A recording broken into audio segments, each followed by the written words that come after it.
go ahead and get started here. Well, good morning, everyone. I am Hillary Haynes with the Greater Bakersfield Chamber, and I'm your host for today's mid-year update. Today's labor law and HR webinar is sponsored by Young Wooldridge and LeBeau-Thelen. We appreciate their support because it allows the Chamber to offer these super important labor law and HR forums as a service to our members. And I'm happy that you could join us today as we hear from attorneys Jefferson Eberhardt and Dan Klingenberger, who will be providing updates about new obligations brought by the supplemental paid sick leave related to COVID-19 and how it intersects with already existing laws imposed on employers. And then one of the key updates is from today will be how to reconcile conflicting guidance from the CDC, Cal OSHA, and other agencies regarding COVID-19 protections in the workplace.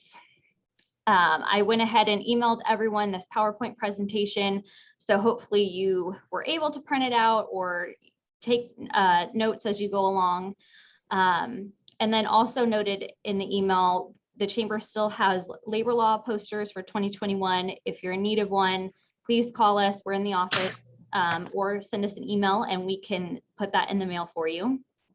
And then before we get started, just want to cover some Zoom etiquette briefly for these next 2 hours. So everyone is muted, but please feel free to share and ask questions, make comments using the Q&A or the chat. If you do want to ask your question live, I have the power to unmute you and we can engage in conversation. And then we'll just be monitoring the Q&A and I'll let you guys know, Dan and Jefferson, or if you guys want to keep watch of the questions in the chat. But now I'd like to introduce our attorneys for today. Jefferson Eberhardt is a partner at Young Wooldridge and a member of the firm's business department, where he focuses his practice on employment and labor law.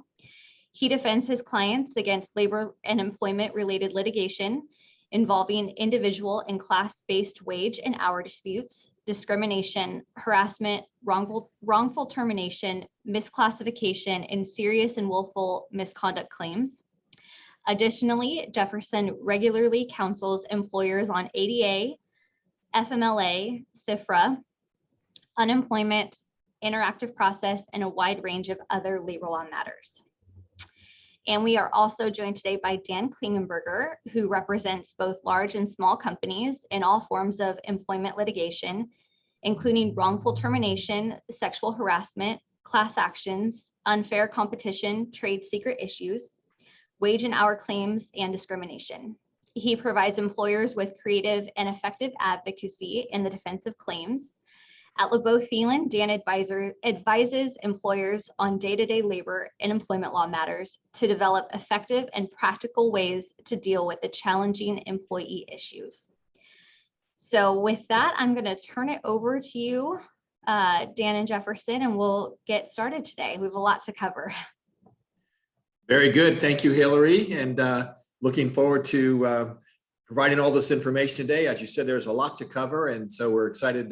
Both Jefferson and I are excited to present this information. As a housekeeping measure, though, Hillary, if you could just interrupt Jefferson and I if you see a question come up, because I don't think we'll be able to see them when we're in this screen share mode. Okay. But just feel free to interrupt us whenever it feels right in terms of the questions that might come in. And so what we're going to do today, Jefferson and I, is to try and present as much information as we can regarding a whole series of modifications to the law that we've experienced. Usually when we're doing this mid-year employment law update, we're primarily talking about pieces of legislation that are pending, that the Senate or Assembly are considering in Sacramento, maybe back in Washington, D.C. as well, but which haven't been signed by the governor yet because they haven't landed on his desk. This year, 2021, is a little bit unusual in that we have several pieces of very important pieces of legislation that were signed by the governor since the first of the year. And then we're continuing to see changes coming from on a national level as well. on the FFCRA and such. So we have actually a lot of critical pieces of employment law that have changed that you need to know about here at the mid-year point. So we're looking forward to presenting that to you. Jefferson and I are going to switch back and forth as we present the information, talking about those new pieces of legislation that have already been signed, and then later in the presentation, talking about some pending pieces of legislation, and then also some important court decisions that have been published since the first of the year as well. So I'm going to go ahead and get started then. And what I'm going to start with are some pieces of legislation that have to do with COVID-19, because that's, of course, still been a focus for all businesses here since the first of the year as we continue, with the pandemic from 2020. And so when we're talking about these COVID-19 issues, I'm going to reach back a little bit and talk about some of the laws that you already had to deal with last year. I'm going to go through those fairly quickly because for the most part, you've already got your arms around dealing with, for example, the Families First Coronavirus Response Act and things like that, but that those laws have been extended into 2021. And so I want to kind of set the table in terms of explaining what they are before we talk about how they've been changed. There's some COVID-19 related pieces of legislation that you still need to be actively complying with. For example, AB 685 and SB 1159 that, as you can see on this slide, I'm not going to actually cover today because we don't have time to go back and cover everything that went into effect in 2020. But I just added them to this list so you know that there's a whole host of different pieces of legislation that you need to continue monitoring. So I'm going to start with the Families First Coronavirus Response Act. As you know, that went into effect last year in April. It then technically expired in December. It was a law that applied to companies with 500 or fewer employees, both applied to both full-time and part-time employees. It had the emergency paid sick leave component and also the Emergency Family Leave Act component. So I'm not going to go into all the details on that statute because it's one you had to deal with last year. But some of these things have continued into 2021. So let's kind of refresh our memory on the eligibility requirements under that FFCRA. For it listed, 6 different reasons that someone could be entitled to the emergency paid sick leave law, as you see there on your screen. Number 5 is highlighted because that was the one reason that someone could be entitled to the Emergency Family Medical Leave Act time off as well. So we had 6 reasons for sick leave, 1 reason someone could get the emergency family medical leave under the FFCRA. The leave was paid last year, but had caps on how much employees could get depending on the reason that they were taking the actual leave. So again, these are all things that you all got your arms around last year, so I'm not going to go into all the detail there. The emergency paid sick leave piece of the FFCRA did allow full-time employees to get up to 80 hours of paid sick leave, and part-time employees would be eligible kind of based on the average of how much time they were working.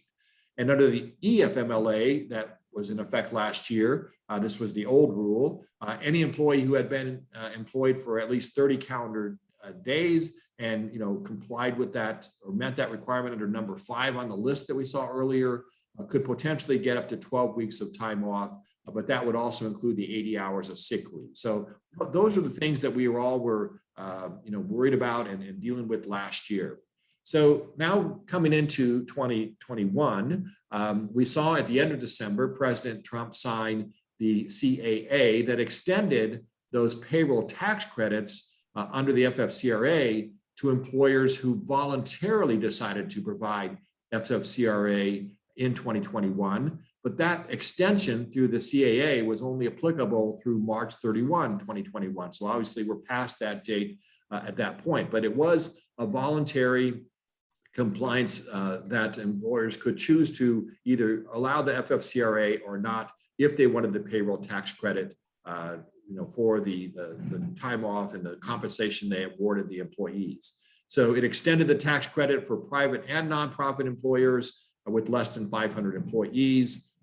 It was one that an employer could decide to either extend one leave or both leave. They could pick and choose between the ESL and the EFMLA, but that was something that we could deal with and choose to use up through March 31st. Now, again, fast forwarding to current times, when the American Rescue Plan Act was signed by President Biden on March 11, 2021. That's the law that included the stimulus payments and extended the federal unemployment insurance benefits that are still in place today, and for better or for worse are in some respects keeping a lot of employees off of work and not working because it may pay more to stay home than to work, but that's a separate issue. In terms of the application of the American Rescue Plan Act, it again allows the continuation of the FFCRA, the Emergency Paid Sick Leave, and the Emergency Family Medical Leave Act on a voluntary basis. Okay, so as we sit right now, employers can either allow employees time off under the FFCRA for sick leave and the FMLA or not. There's some non-discrimination rules I'm going to talk about in just a minute, but it's still optional for you. If you elect to provide the paid time off under ESL or the EFMLA, then you can get a payroll tax credit from the government for those monies that you paid.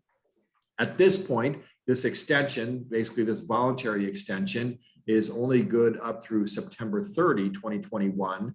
And so we'll continue to watch through this year to see if that gets extended. But at the moment, this voluntary extension is only through September 30.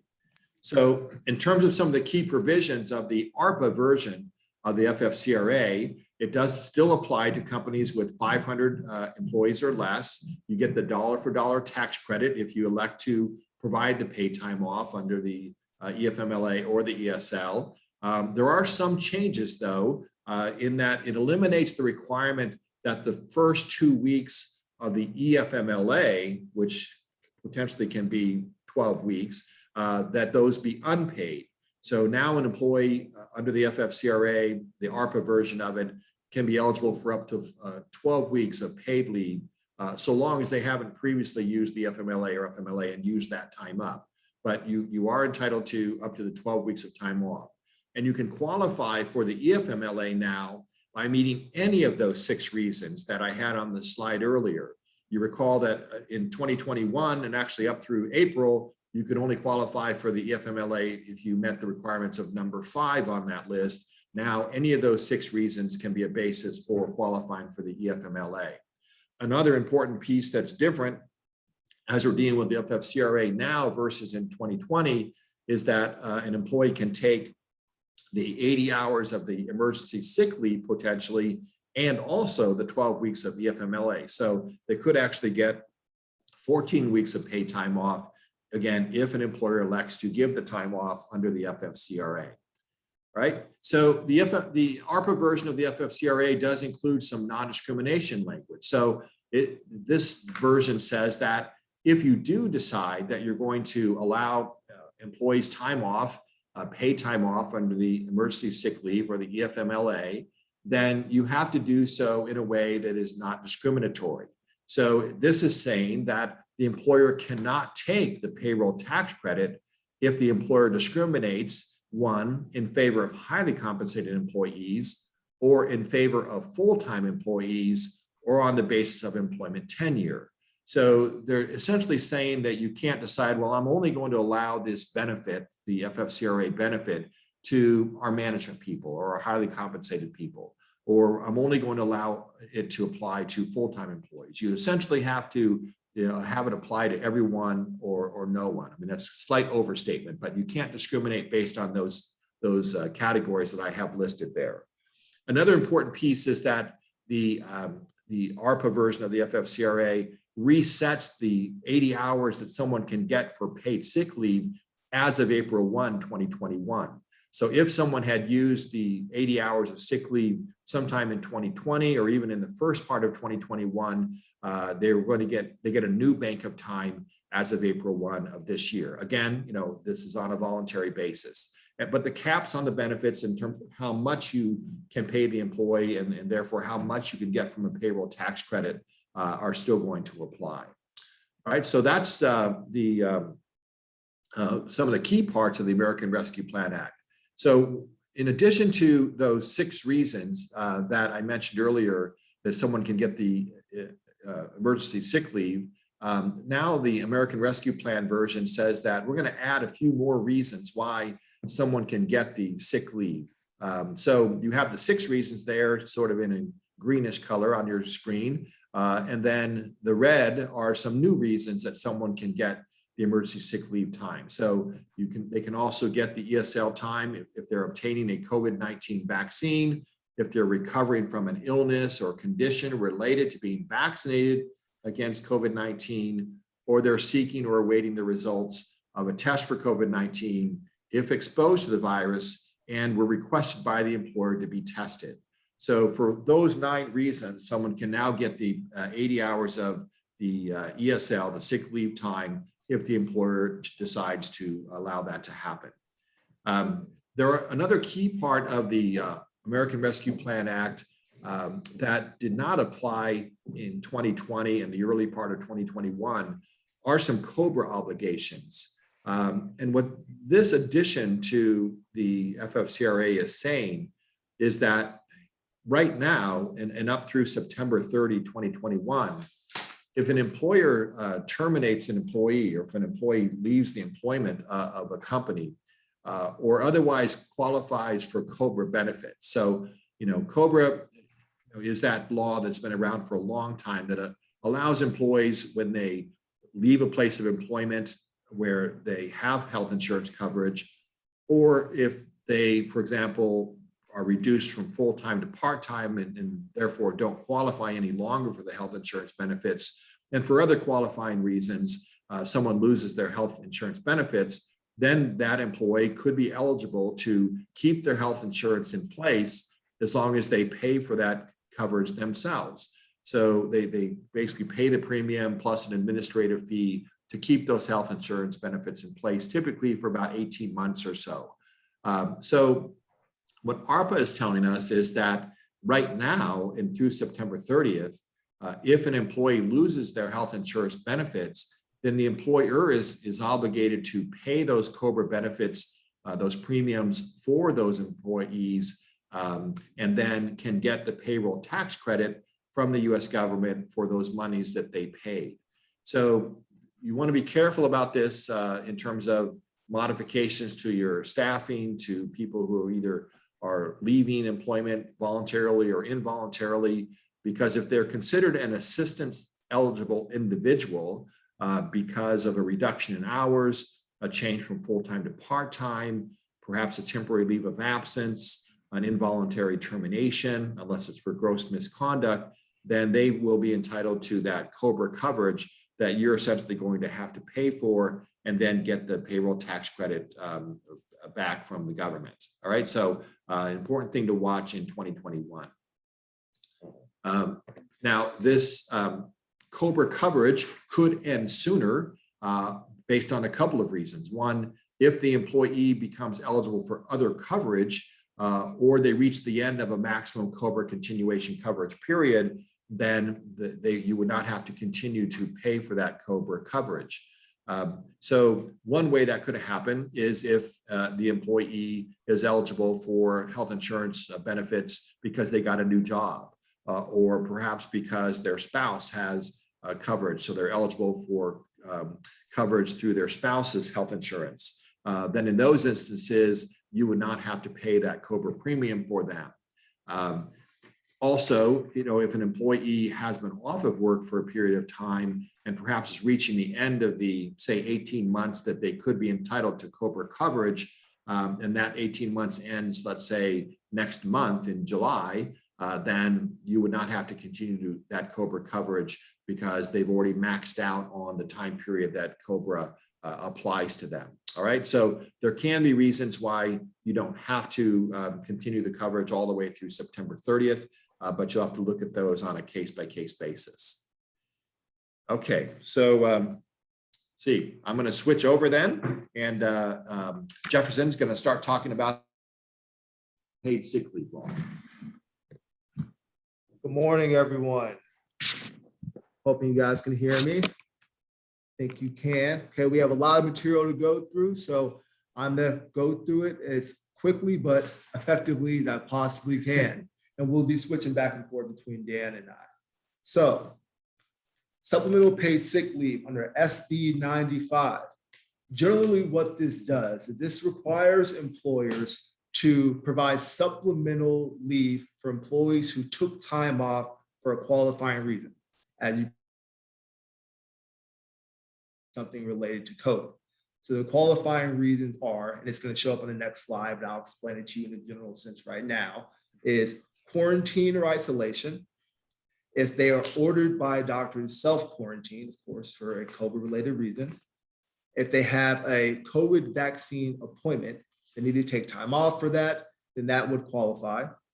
If they have COVID symptoms, if they are taking care of a family member who is subject to a quarantine, or if they have a child whose school or place of care is closed. So the only thing that the employee has to do to get this supplemental leave, and it's retroactive, is just make the request. They make the request either orally or in writing. And the time period you can go back retroactively from is January 1st of this year to March 29th of this year. Those are the dates and time in which the employee would have had to take time off.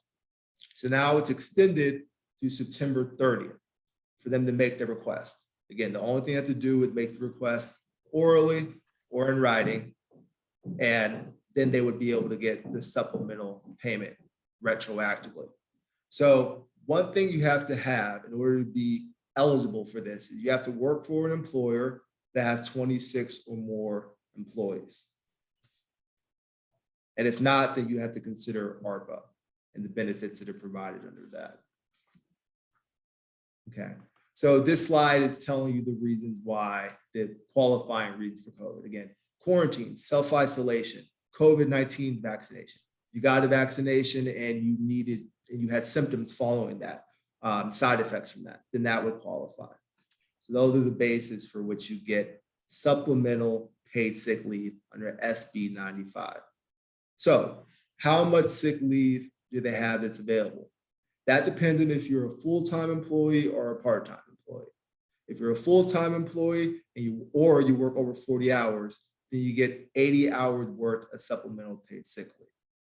If you're a part-time employee, it depends on whether or not you have a regular schedule or a variable schedule. If you have a regular schedule, then the amount of hours that the part-time employee would regularly work in a 2-week period, that's how much supplemental sick leave they have. So 25 hours a week, 50 hours every 2 weeks, then that's what they get, their regular amount. If they have a variable schedule, then that depends on whether or not they work for the company for 6 months or more or 6 months or less. And they worked more than 6 months for the company, then under that particular circumstance, you take an average of all their hours of the 6-month period. And it doesn't matter how many days. So for example, part-time employee, they only work 2 days a week, then you do all the hours for the entire 6-month period, not just the 2 days per week that they work. And then you multiply the average of that period of time by 14. And that gives you the amount of supplemental sick time that a part-time employee with a variable schedule would have. Okay.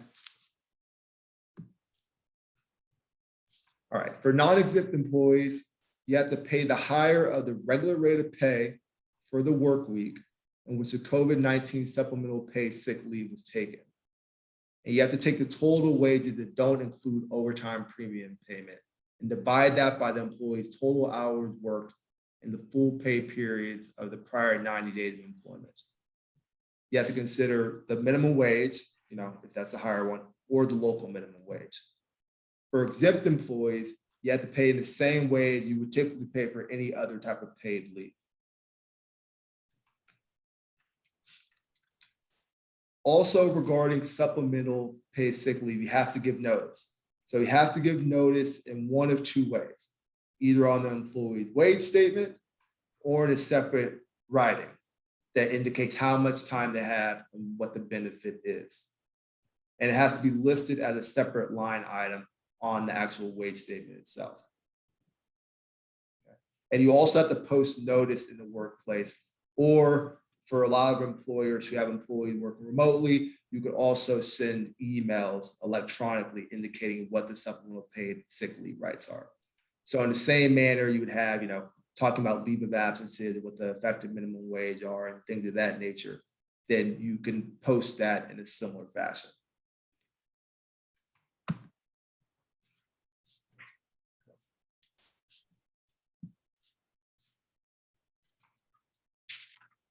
Okay, so notice from employees. So employees determine how many paid supplemental paid sick leave hour they need or want to use. The employee gets to elect whether they use supplemental paid sick leave or some other type of paid or unpaid leave benefit provided by the employer or required by law. Exceptions to that are the emergency temporary standards and aerosol transmissible disease standard. So keep in mind that SB 95 does not include language addressing whether an employer can request documentation to demonstrate need for leave. All right.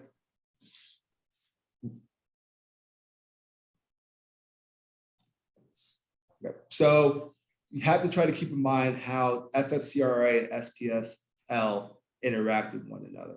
So FFCRA, as most of you guys know by now, is voluntary. It used to be mandatory. So under FFCRA, they can give you certain tax credits for allowing these benefits. Under the FFCRA, the maximum tax credit that they can give is a range. It varies between $200 per day and $511 per day. But under SB 95, this new supplemental paid leave, the maximum amount is $511. So the impact of that is an employer can be paying $511 per day, and maybe they would be expecting to get a full tax credit, but that wouldn't actually be the case. So under FFRA, they could give as little as $200 per day as a tax credit, but you would still be paying $511. So for lack of a better phrase, you'd be essentially on the hook for the additional money that wasn't paid out. Okay, so there are Cal OSHA standards that have been applied, these are temporary standards. So essentially what Cal OSHA is requiring employers to do is to follow policies and have policies in place that deal with COVID-19, okay? Like most of these laws deal with. So what Cal OSHA is requiring you to do is to have policies in place that help to identify and evaluate the exposure of COVID-19. They want you to have effective training in place for that identification and evaluation to occur. And they require you to have face masks that are available for your employees. Now, this law applies to virtually all California employers. The only employers it doesn't apply to are those with one employee who did not have contact with other people, employees that work from home, and employees that are covered by the aerosol transmissible diseases regulation. Otherwise, it applies to everyone. Now, the good thing about this Cal OSHA policy, what they want you to acquire, is they actually create a model on their website that you can go to. So unlike a lot of the laws that we deal with in employment law, you're not left in the dark, and they try to make it as clear as possible about what they want you to do. And you can find that on their website. Okay, so the other thing that Cal OSHA requires you to do in their minimum standard is follow certain exclusion policies about when an employee can return to work after they've been excluded for COVID-19.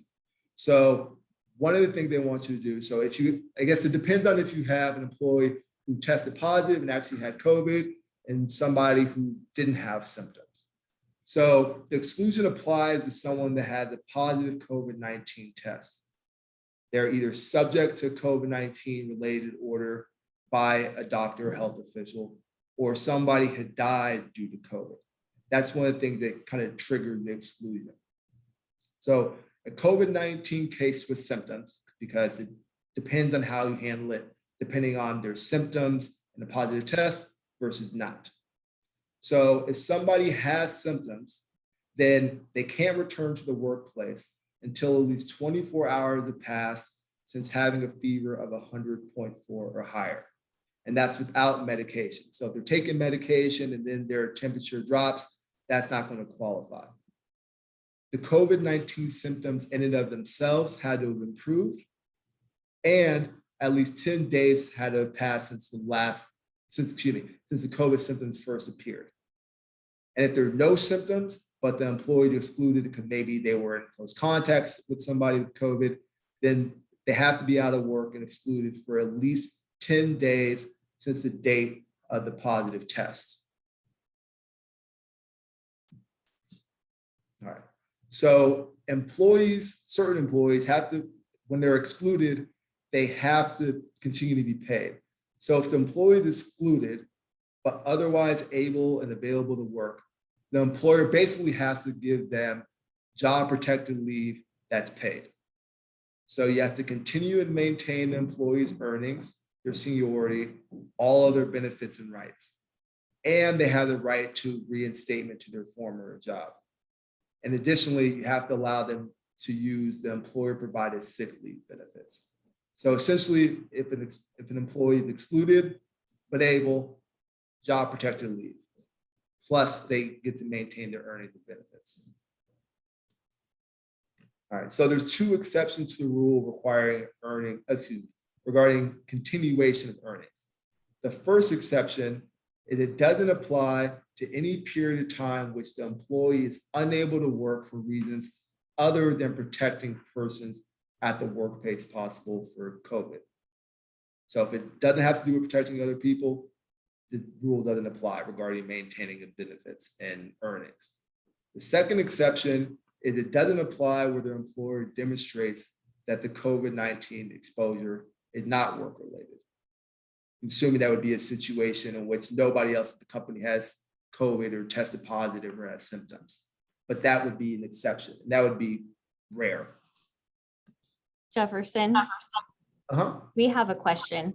They just want clarification. So if an employee was paid in 2020, 40 hours of COVID pay for COVID reasons, and then come January 2021, this employee will have 40 of ESPL, but in April 2021, the employee will have 80. They would have 80 hours. That was the question.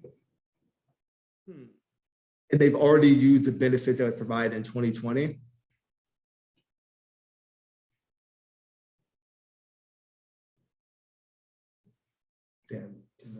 I think if I'm understanding the question, if they got 40 hours of COVID leave, so to speak, or paid sick leave in 2020, then at least under the FFCRA version of the emergency sick leave, that got reset as of April 1st. That was one of the slides I had mentioned earlier. So they would be entitled to more time off as of April 1st. Plus, once because the California also passed the SB 95, which created the new sick leave, that the state provided, which is different than the federal. The state says that even though that law didn't go into effect, the emergency paid sick leave didn't go into effect until March, not emergency paid sick leave, the SB 95 supplemental paid sick leave didn't go into effect until March. The law says that employees could get that sick leave retroactively back to January 1 if they requested it. So if I'm understanding the question correctly, I think the direct answer is yes, even though they got 40 hours of sick leave in 2020, they are very likely entitled to more sick leave under both state and federal in 2021, depending on where they fall with the dates. So that goes back to the SB 95 in terms of them taking the time off between January 1st and March 29th. So if their time was taken off during that period, which I think if I'm understanding the question correctly, you were talking about benefit time in 2020. So if they took the time off in 2020 and they had that time, then SB 95 are going to give them additional leave because SB 95 was only from January 1st of 2021 to March 29th of 2021. So that wouldn't take into consideration the time that the employee took off in 2020. So short answer to your question, yes, it's provided under SB 95. And they have until September 30th to do that. Okay. Thank you. Yeah, sorry, I didn't understand the question at first, but I hope we helped.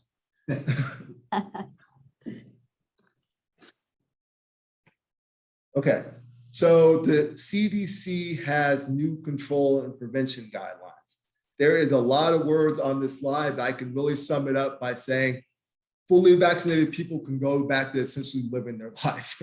I'll read through each one, but that's essentially what it says in shorthand. If you're fully vaccinated, unless you end up having symptoms, then you essentially get to continue as we lived before 2020. So they can resume activity without wearing masks or physically distancing, except where required by law. Okay. You can resume travel and refrain from testing before and after travel. And there's no longer a self-quarantine period. So I'm sure you guys remember and will soon want to forget those periods where if you traveled somewhere and you got back, you have to self-quarantine or you have to quarantine before you can go out in a new city. That doesn't exist for fully vaccinated people. You have to refrain from testing before leaving the United States for international travel. So basically now you don't have to test before you leave the United States, whether it be going to any other country, unless the destination that you're going to requires you to do that, because you still have to follow those rules and regulations. Okay, so even in situations when you have a known exposure, you still don't have to quarantine. So that's one of the bigger changes. So as long as you're asymptomatic, you don't have to quarantine following a known exposure if you're fully vaccinated.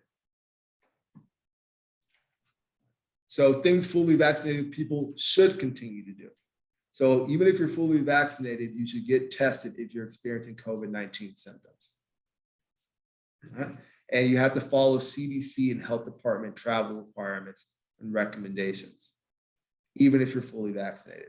But generally speaking, fully vaccinated, no symptoms, you continue to live your life.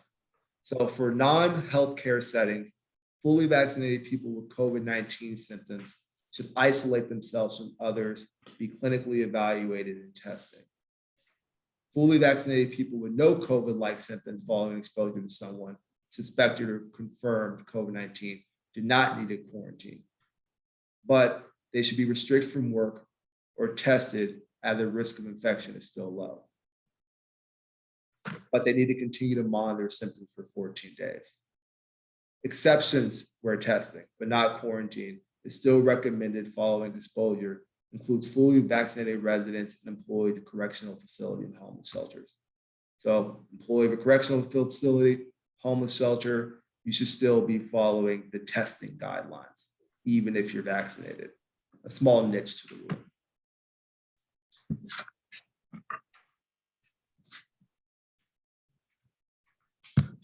All right, thank you, Jefferson. We're going to switch back to me for a little bit. And so what we're going to try and do now is to reconcile the information that Jefferson just gave you, which is what was coming from the CDC on a national basis, with what California is saying. Because what the CDC had indicated was that these are the rules that we're promulgating, that we are sort of, expecting to be in place on a nationwide basis, but every person within the state they're in has to follow the local rules, guidelines, et cetera, for the state that you're in. So California, and then of course, this has been in the news a lot in the past few weeks and been very frustrating for employers because we're hearing one thing on a federal level and we're hearing another thing from Cal OSHA. So Cal OSHA over the past 3 weeks, really, I guess in the month of June, has gone back and forth several times on what their expectations are for employers in California. But they have finally, I think, landed on sort of the final version. Doesn't mean it won't change going forward, but I think we have some clarification now that we can use at least probably through September, where I'm sure they will revisit these things again.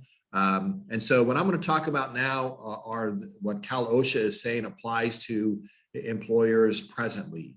And what you're seeing on the screen, just to give you the background, it's presented as a Q&A. And I would like to say that I, carefully crafted all of these words that are on your screen in terms of the Q&A. But the reality is that these are right out of the Q&A that Cal OSHA created. So these are all available to you as well. And I highly recommend that you look on Cal OSHA's website look for the frequently asked questions that addresses these issues, because they were actually presented, I think, in a very practical way and a fairly easy to follow method. So I recommend that you go back and look at those. So I'm going to just cover a few of them that I think are the most critical for you to, again, reconcile what feds are saying versus what you're supposed to be doing as a California employer. So in terms of, some of the key changes that were put into place as of June 11th, so just, not even 2 weeks ago, and really just came out for you to view in less than that. So this is very new news.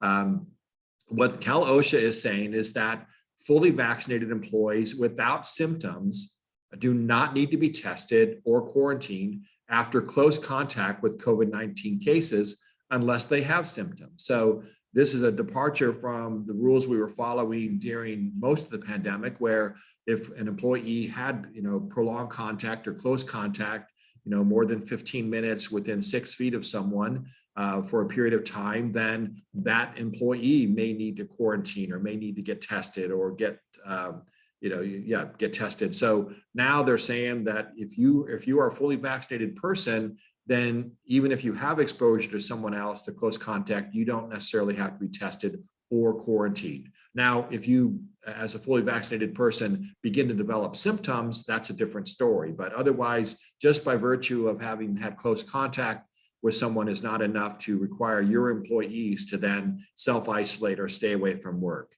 Also, the Cal OSHA is saying that there are no face covering requirements outdoors, regardless of your vaccination status. So both vaccinated and unvaccinated workers do not need face coverings outside.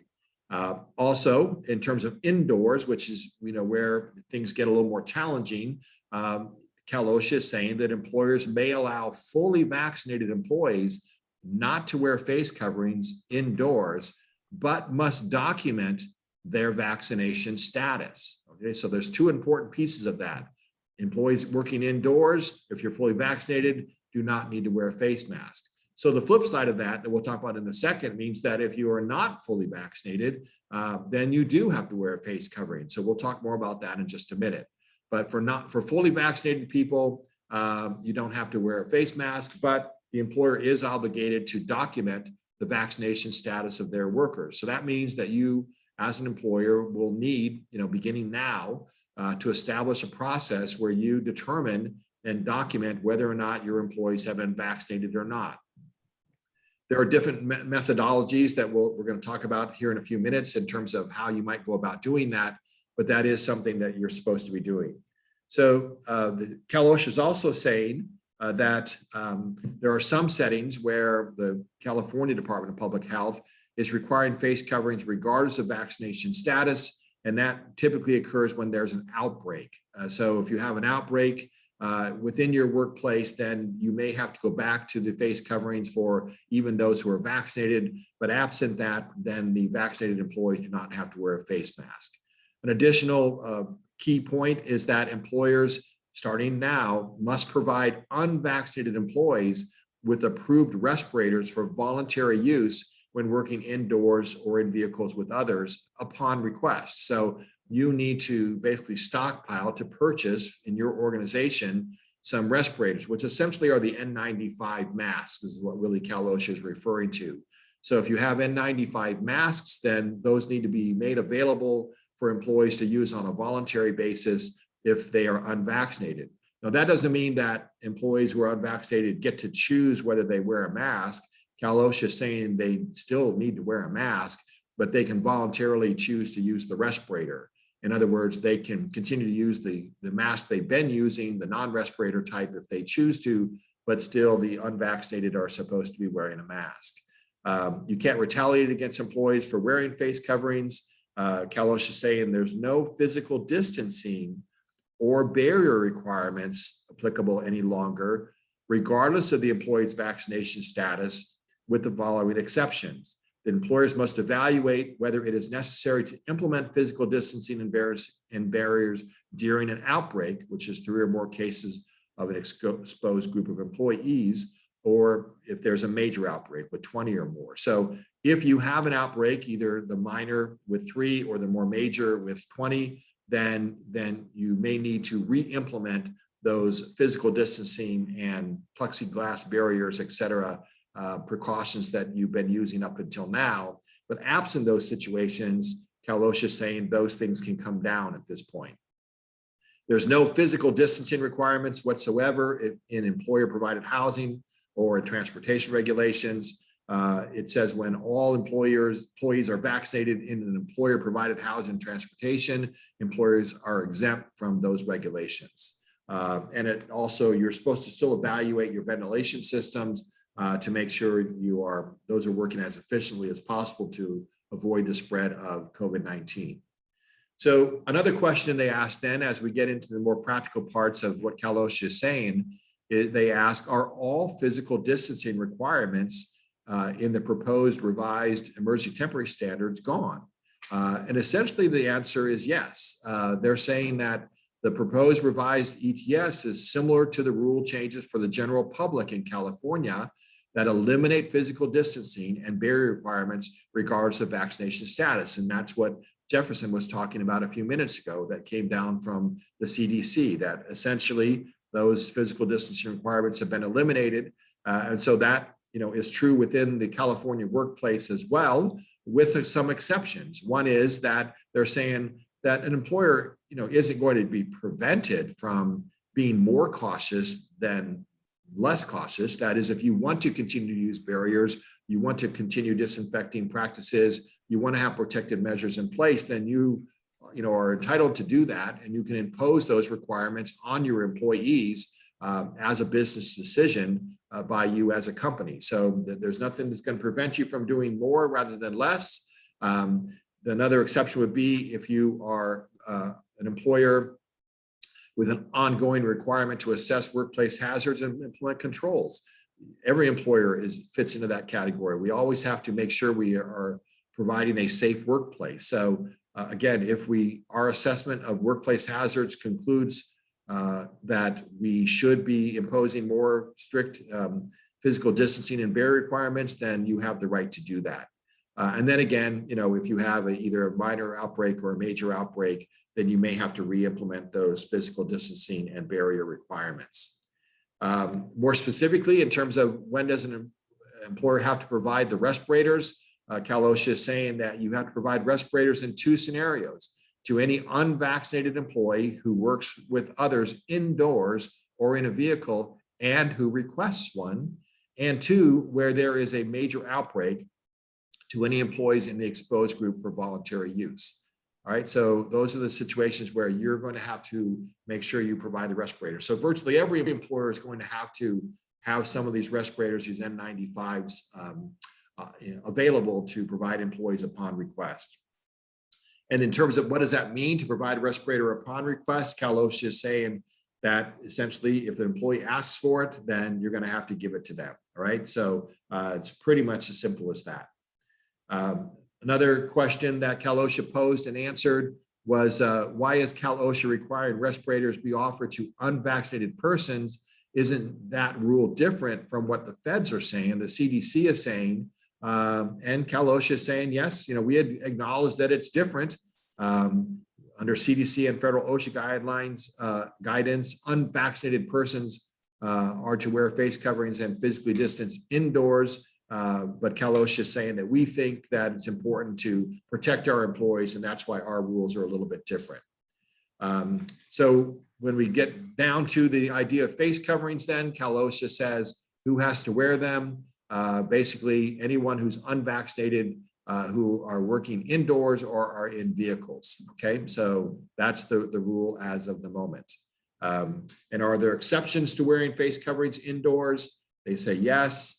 One, if you're alone in a room or vehicle, then you don't have to wear your face mask if you're unvaccinated. If you're eating or drinking, or if you requested an accommodation because wearing a face mask is creating some physical issue for you, then the employer may need to accommodate that and not force you to wear the face mask, or when your job duties make the face covering infeasible or create a hazard. All right, otherwise, unvaccinated workers still must continue to wear face masks. In terms of that documentation, then, the OSHA is requiring, they're confirming that, you have to confirm the vaccination status of your employees. Cal OSHA doesn't tell us exactly how you're supposed to do that, but they do give us some options to consider. One is that the employees themselves provide proof of vaccination. That could be by them showing us their vaccination card, maybe a picture of their vaccination card, or something from a healthcare provider that they provide us, and the employer can maintain a copy of that as the documentation. Another option would be that the employees provide proof of the vaccination, and you keep a record of that, or the employee self-attest to vaccination status and you maintain a record of that self-attestation. So that would be where you have the employees fill out a form essentially, where they acknowledge have they been vaccinated or not vaccinated, and you keep a record of that self-attestation. So given that that's presented as an option, that would suggest from the Cal OSHA saying you don't have to look at a vaccination card as proof of someone being vaccinated. You can have them self-attest, basically kind of an honor system, where they indicate whether or not they've been vaccinated or not.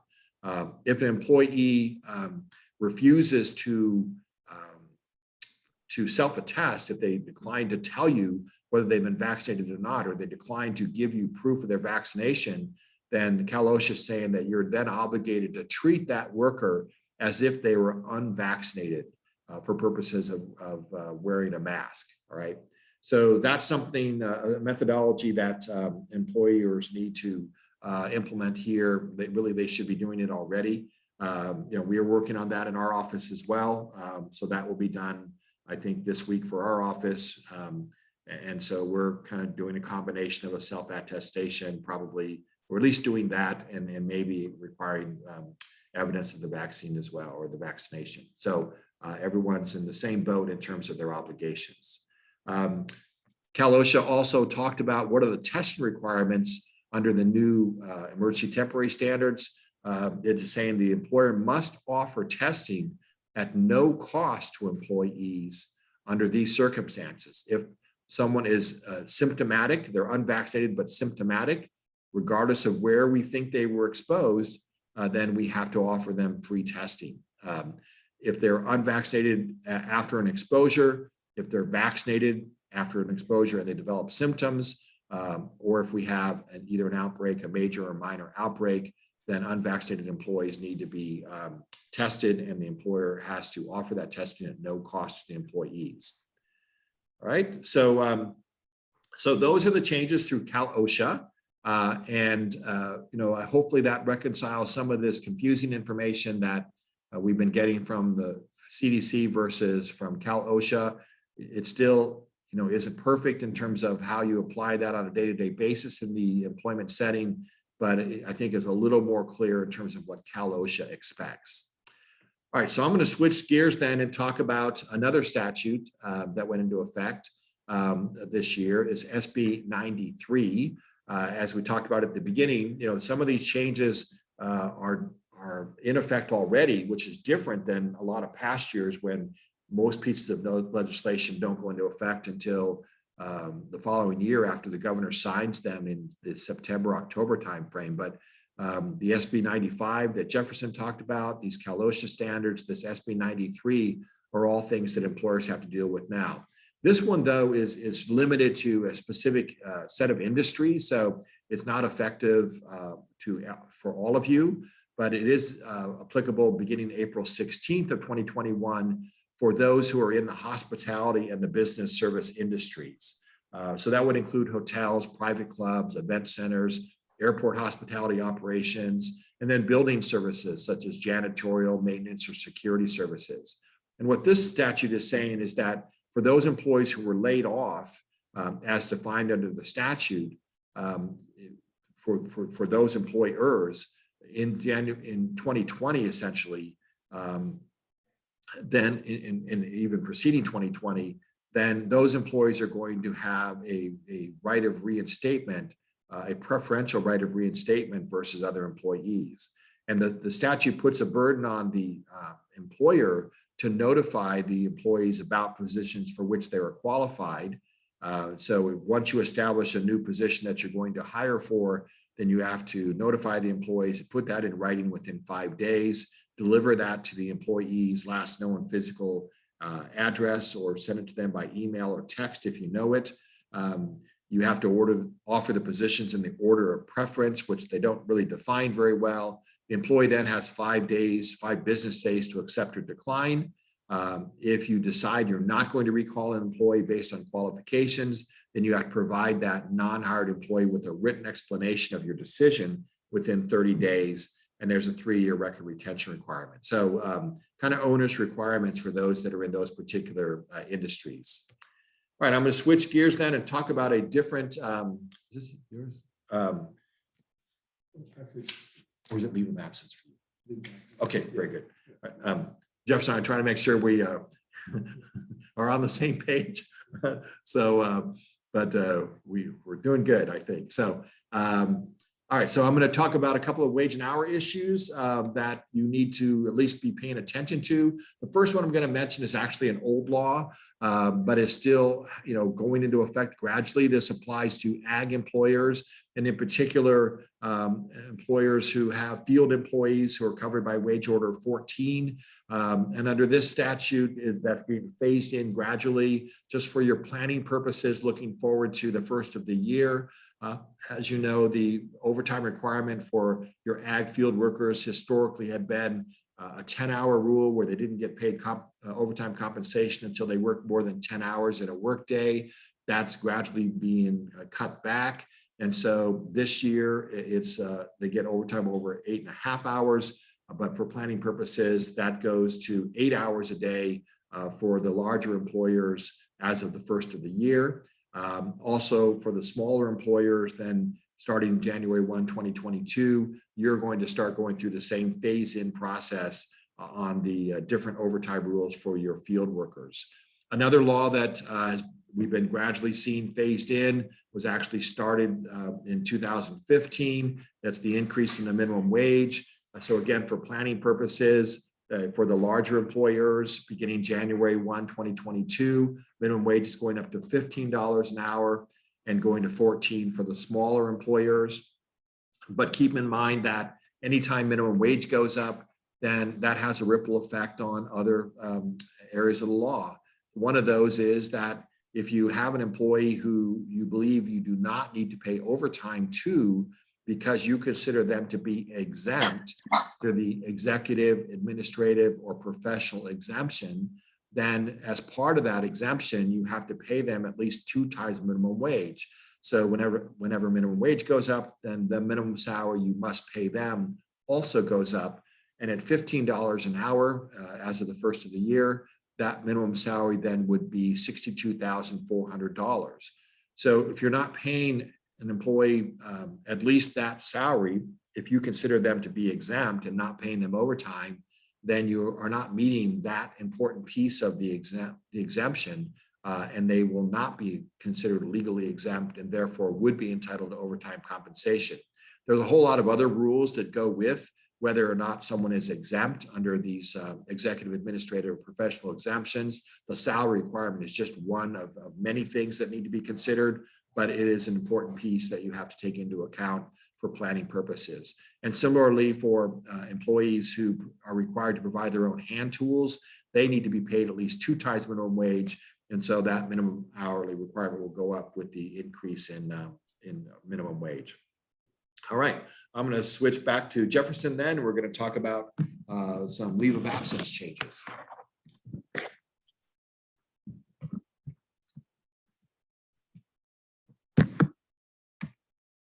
All right, first one up, California Family Rights Act. So I know that attendees of this seminar have heard this term before. So CFRA for the longest time was basically the FMLA California equivalent. They went lockstep besides a few certain exceptions. So like FMLA, the old rule was that CFRA only applied to employers with 50 or more employees within a 75-mile radius. So I know larger employees know that language like the back of their hand. Well, as of this year, as of January 1, the 50 or more employee requirement is no longer the case. So now CFRA applies to employers with 5 or more employees. So obviously that opened up a much more broad spectrum of employees that are covered by this rule. And in addition to switching it from 50 employees or more to 5 or employees, there's no longer a 75-mile radius. So for example, in the past, you could have 75 total employees, but if you had some of your employees in Bakersfield, some of your employees in San Francisco, and some of your employees in Los Angeles, that wouldn't qualify. It's because of the 75-mile radius. Now that doesn't exist. So what CFRA does is still is a 12 weeks of unpaid job protected leave in the same manner you would have for FMLA. So in order to be eligible for that, again, 5 or more employees, no 75-mile radius restriction. You have to, the employee has to work for the employer at least 12 total months over a 7-year period. And the employee had to have worked 1,250 hours in the past 12 months. That's what makes you eligible for CFRA if you're an employee. So much more expanded law than what we've been used to in the previous years. In addition to expanding the employers that are now eligible for this, they're now also including grandparent, grandchild, and siblings as people who qualify for FMLA. So the qualifying reasons, for CFRA. So qualifying reasons for CFRA, you're off your own serious illness or condition, serious illness or condition of a family member, and there's other rules as well. But the grandparent, grandchild, and sibling are now encompassed within the family member definition. And before, there was the child component of the family member, but now even that has been expanded. So before, the child had to be 18 years or younger, or the child had to be adult dependent. That's not the case anymore. Now it goes to child no matter what their age. So that also would include, obviously, adult children. So it adopts the FMLA provisions for allowing time off for qualifying exigencies as well. So related to covered active duty or call to covered active duty for employee spouses, domestic partners, child, or parents in the armed forces. So it adopts in the FMLA language and makes it much more broad, covering a lot more employers. All right. So it also, the new law, removes current CFRA provisions that provided both parents were employed by the same employer and were otherwise entitled to take leave.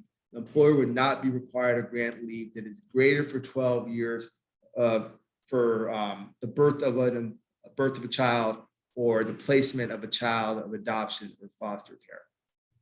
All right. So another change for this law has to do with the key employee exception. So under CFRA and FMLA, generally speaking, an employee is entitled to their job back once they're done with CFRA or FMLA. That's what we mean by job protected. But there was an exception for a key employee. So if there was a key employee that fits the definition, then that employee didn't have the reinstatement component granted to them or that they were eligible for. Now that has changed. So if you're a key employee, you still have your right to reinstatement. The other thing that CFRA, the new CFRA law does, is it supersedes the new Parent Leave Act. So that no longer exists because it's covered under CFRA. So we talked a little bit about this throughout the course of the other slides, but this is what CFRA provides leave for. Serious health condition of an employee, pregnancy disability is excluded though. So under CFRA, being disabled due to pregnancy did not count as a serious health condition. The employee, if they wanted the job protected leave status under the similar component, it'd have to be under FMLA. But again, that FMLA is still 50 or more employees in the 75-mile radius. So a much more narrow spectrum of employers are covered. It also has to do with caring for a family member with a serious health condition. So serious health condition and now this broader definition of family member, which includes grandparent, grandchild, sibling. All right. So it also pertains to leave of absence for birth of a child or a child being placed into adoptive services. That's another component of CFRA. and the qualifying exigency, which relates to covered active duty or called to cover active duty for employee spouse, domestic partner, child, or parent in the armed forces. So we talked about the CFRA requirements. You have to get familiar with the eligibility requirements, which is essentially, 5 or more employees, no regional restriction anymore, 75 miles. They had to work at least 12 months within a 7-year period. And they also needed to work 1,250 hours within the past 12 months. So there's a long list of things that you'd have to get familiar with in terms of what it actually provides and what the eligibility requirements are. So for those who are already covered by FMLA, again, you have to consider the differences between what the new CFRA is and what prior CFRA and also parts of FMLA, because they're not exactly the same. So like I mentioned previously, pregnancy disability is considered a serious health condition under FMLA, but it's not considered a serious health condition under CFRA unless the employee has already exhausted their separate pregnancy disability leave entitlement. If the leave is a care for a serious health condition of a registered domestic partner, adult child who is incapable of caring for themselves, grandparent, grandchild, or sibling, 12 weeks of CFRA leave may be provided, but that doesn't count for FMLA. So again, we talked about that in the previous slide, but CFRA has been expanded to include grandparent, grandchild, sibling. FMLA has not had the same expansion. If the leave is because of a qualifying exigency related to the covered active duty or call to cover active duty of an employee registered domestic partner in the United States Armed Forces, FMLA leave did not run concurrently. So we have to keep in mind that FMLA and CFRA can run concurrently if the circumstances for taking leave are the same. So let's just say a serious health condition that didn't have to do with pregnancy, and the employer has 50 or more employees within a 75-mile radius, they can run CFRA and FMLA concurrently. If the leave is a care for an employee's parent, child, spouse, or next of kin who is a covered service member with a serious injury or illness for up to 26 weeks under FMLA. But CFRA, it may run concurrently for 12 of those weeks, if it qualifies for the serious health condition of a parent, child, or spouse. Because you have to keep in mind, they don't always have the same reasons for leave. And they have slightly different definitions for serious health condition. Okay. Kin care amendments. So kin care essentially allows employees to take up to half of their sick leave allotment to care for a family member. So prior to this law being enacted at the beginning of this year, an employer can designate some of the sick leave time, saying that the employee has to use their sick leave allotment for kin care. So if they have 10 days of sick leave that's provided, an employer could have been able to designate half of that for kin care. So under AB 2017, that's no longer the case. So now it is the employee's designation of kin care. It can't be made unilaterally at the discretion of the employer. It's the employee's decision. So a small change, but it had a big impact on kin care and the designation of it. All right. So now we're going to transition from laws that have already been enacted to things that are pending. So the laws I'm discussing from here going forward aren't enacted yet, but they could be enacted. All right, so one law is creating a rebuttable presumption for COVID-19 retaliation. So if an employer takes an adverse employment action, firing, demoting, writing up, transferred, any type of adverse employment action against an employee who took a COVID-related leave or they requested a test or certain circumstances, then if there's an adverse employment action and an employee filed a retaliation lawsuit, that the employer now had the rebuttable presumption that they have to overcome. So the law is going to assume that if you took the adverse employment action after the employee had a positive test or diagnosis for COVID, resulting from a work-related exposure, if they request a COVID-19 test as a result of a work-related exposure, if they requested PPE that's legally mandated or currently recommended by an official, or if they report a possible violation of occupational safety or health standard. So if one of those things happen and were triggered, and then the employer takes an adverse employment action against that employee, the law assumes the rebuttable presumption that they retaliated against that employee because of those reasons.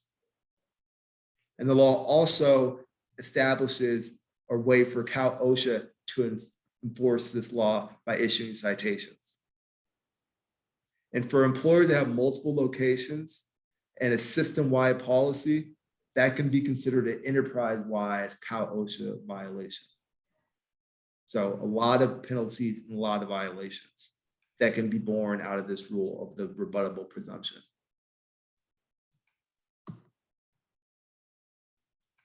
All right, so veterans hiring preferences. So under the current law, an employer can have hiring preferences towards Vietnam veterans. And if they have a preference for Vietnam veterans, that is their policy, then that would serve as a defense to discrimination, sex discrimination in particular. So the practical purpose of that is there is a disparate impact if you're going to be having a preference toward Vietnam veterans, because the overwhelming majority of Vietnam veterans are male. So you can use that policy as a defense to sex discrimination claim. You know, a female employee filing a discrimination claim. But under this new proposed law, that would be expanded. So they would no longer just have it for Vietnam veterans. It would apply to all veterans. It would apply to all discrimination and all discrimination type suits, no matter if it's sex, race, age, etc. It expanded to all types. So in order for that to be eligible, they have to be a private employer. If you're a public employer, then the defense would not count. You would not be eligible to use the defense of the employer. And in order for the law to go into effect, there would need to be a ban on transgender military would need to be lifted in order for the law to come into place. Okay. So there's also been an extension of statutes of limitations. The employees can file lawsuits and for document retentions. So any document that's identified by Government Code Section 12946, the record retention period moved from 2 years to 4 years, assuming this law passes. So now you have to hold on to certain records for 2 years. Law passes, you have to hold on to it for 4 years. If they're the verified complaint filed under FEHA, then the employer has to reserve records and keep the records from the later of 1 or 2 dates. The first date after the time period for which a civil action would be filed. So in other words, the time period for which a lawsuit in civil court can be filed, or the first date after the complaint has been fully disposed of in all administrative proceedings, civil actions, appeals, or related proceedings have been terminated. This law, in addition to the document retention expansion and the statute of limitation expansion, it also would permit class group actions to be filed in any county in California by the DFVH. So for the statute of limitations, there's two. It extends the statute of limitations for the UNRU Act, what has to do with public accommodation and housing. That moves that to 3 years. And for the Equal Pay Act, it extends the statute of limitations to 3 years. And then finally, the statute of limitations for filing the civil action is told until after a DFVH complaint has been made or the DFVH filed lawsuit or after 1 year after the investigation closed. So this next law, it has to do with attorney-client privilege for communication with the DFVH. So now it's making any communication with a DFVH attorney and a complainant protected by privilege. acting in the same way, regardless if they are represented by another attorney that's not a DFH attorney. It now protects their communications. So it's just another way in which it essentially helps employees who are filing the lawsuit and go through the DFEH process. The Silence No More Act. So for years, people would have settlement agreements, and within the settlement agreement itself, it would prohibit any type of discussion about the alleged wrongdoing and misconduct, basically keeping it confidential.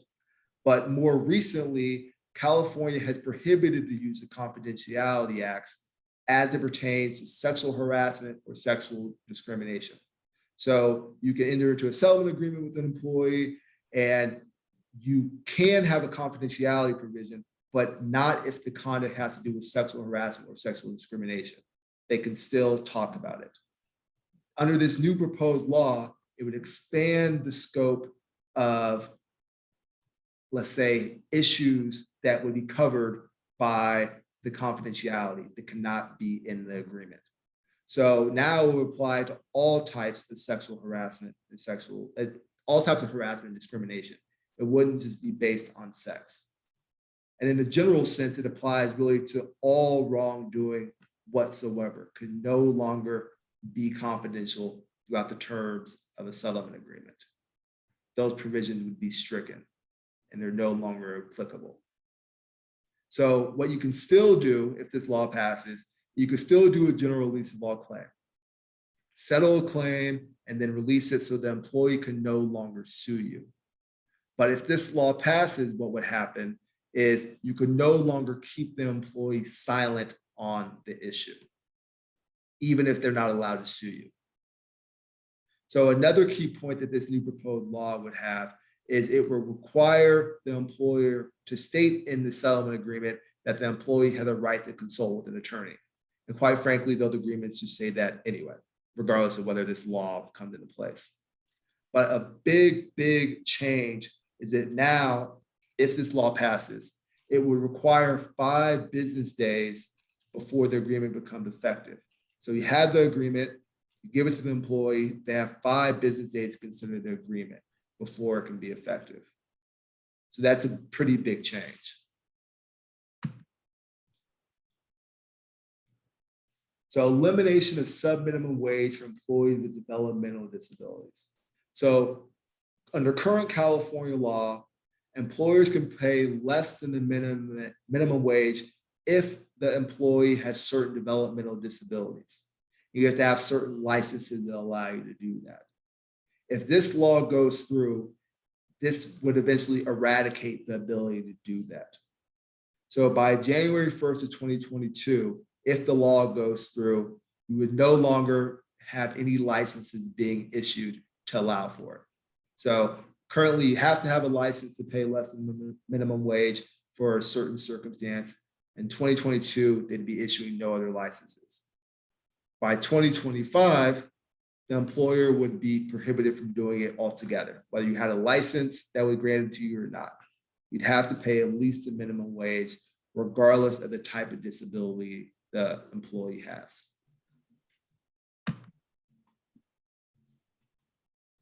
So SB 657 has to do with telecommuting clarifications. So as you know, employers have certain obligation to post notices in the workplace. You know, you post in the break room or some place that is, easily seen by people. Well, now because so many people are telecommuting or working from home, the law is adapting and they're saying that those notice requirements would be sufficient just by simply emailing it.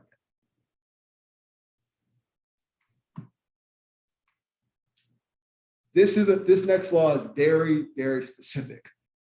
It requires employers to have a skilled and trained workforce when doing construction and maintenance work at oil and gas wells. So essentially, if somebody's doing a construction project or a maintenance project at an oil and gas well, you have to provide proof that they are using a skilled and trained workforce. So what they mean by skilled and trained is that they have to have some people who are registered apprentices or skilled journey persons.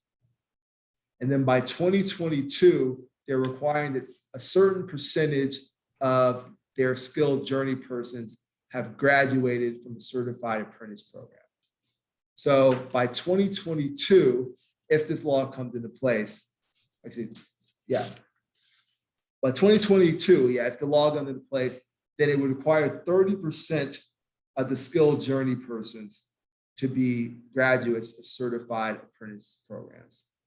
By 2023, that would increase to have 45% of the skilled journey persons.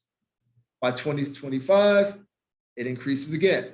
So then 60% of the skilled journey persons would have to be graduates of certified apprentice programs. There are certain things that did not apply to it, even if it's for construction and maintenance. And that's for well drilling, well testing, well repair activities, and downhole related activities. So again, skilled and trained workforce, but only for construction and maintenance work, and only in oil and gas production, except for the few exceptions. So cumbersome law, somewhat niche.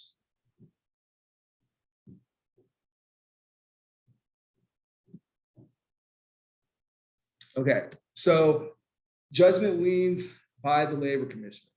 So under the current law, if there's an order or a judgment that's issued by the Labor Commissioner, then the Labor Commissioner could actually get a lien on property. That's how they get you to pay. But now they're going to expand this, or they have a proposal to expand this. So now the Labor Commissioner, if this law passes, they can obtain a lien also on real property to secure their amount due. And unless the lien is satisfied, then this could essentially be renewed for periods of 10 years. So if 10 years go by, and despite having a lien on real property, then you could still continue to have that in 10-year intervals.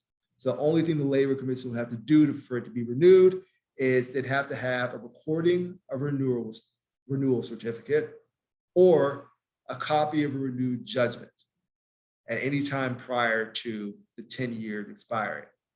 So these liens can follow you around for a longer period of time if you're an employer and you have a judgment against you. Small Business Regulatory Relief Act. This is one of the few instances in which a law is adopted that's helping small businesses, other than the COVID-related law, they're trying to do that as well. So what this bill would do, it would allow a state agency with any type of significant rulemaking authority to evaluate when an employer has violated a statute or a regulation, and it would allow the state agency to reduce or just waive altogether the statutory violation. But this would only pertain to small businesses. So in order for it to be a small business, it has to fit 4 criteria. It has to be independently owned and operated. The small business can't be dominant in its field of operation. It has to have fewer than 100 employees, and it had to have made less than $15 million over the previous 3 years. But if you qualify as a small business, then the state agency, if you have a violation that qualifies under the standards and policy that they established, they could actually waive or reduce the penalties. That'd be a big thing if this passes for small businesses. Arbitrator fees and employment arbitrations. So the current law is if you're in an employment arbitration, the employer has to pay the fees. Now the law is the employer has to pay the fees within a 30-day period of time. If they don't pay those fees, then the arbitration agreement could essentially be ruled as unenforceable. And instead of arbitrating the case, they need to be trying it in civil court. All right? But now they're making the language stronger because certain employers and their attorneys are using gamesmanship to kind of delay the payment of the fees. So they're making it stronger. The way they're going to make it stronger is now, if this law goes through, but again, this is only proposed, but the arbitrator would have to send the invoice to both parties at the same time, under the same means, and the payment for the invoice is due upon receipt. So it would eliminate the 30 days of invoicing. And presumably, if it wasn't paid upon receipt, then the arbitration agreement would become unenforceable the same way as if it wasn't paid within 30 days. And there are extensions that could be granted, but in order for that to happen, it has to be by mutual agreement. So the employer or the attorney can't contact the arbitrator unilaterally and ask for more time to pay. There'd have to be an agreement between all the parties.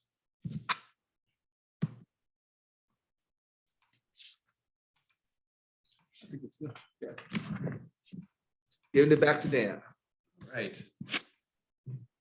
Very good. So I know it can be a little overwhelming at this point when you've been hearing about all these new laws and all these pending laws and wondering when it's going to stop. I wish Jefferson and I had an answer to that question, but we don't.